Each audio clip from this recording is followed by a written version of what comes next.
இறைமறை சொல்லுகிறது, வல்லதீன இதா ஃபஅலு ஃபாஹிஷதன் அவ் ظلموا அன்ஃபுஸஹும் ذكروا.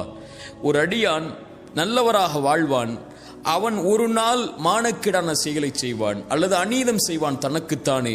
அப்படி ஒரு கால் பாவம் செய்தாலும் கூட அவன் இறைவனை நினைவு கூறுவான். அந்த பாவத்திற்கு பிறகு தன்னை மீட்டெடுத்து நல்ல பாதையில் அமைத்துக் கொள்ள வேண்டும் என்ற அந்த பாவத்திலிருந்து படிப்பினை பெற்று வாழ ஆரம்பிப்பான். அவனுடைய பாவத்தை இறைவனை தவிர யார் மன்னிக்க முடியும் என்று இறைமறை கேட்கிறது. மேலும் சொல்லுகிறது, அவன் யார் தெரியுமா? வலம் யுசிர்ரு அலா மா ஃபஅலு வஹும் யஅலமூன். பாவத்திலிருந்து ஒருவன் மீள்கிறான் என்றால் அவன் முதலிலே மனதிலே உறுதி கொள்வான், அந்த பாவம் என்று, இனிமேல் அந்த பாவத்தின் பக்கம் நெருங்க மாட்டேன் என்று.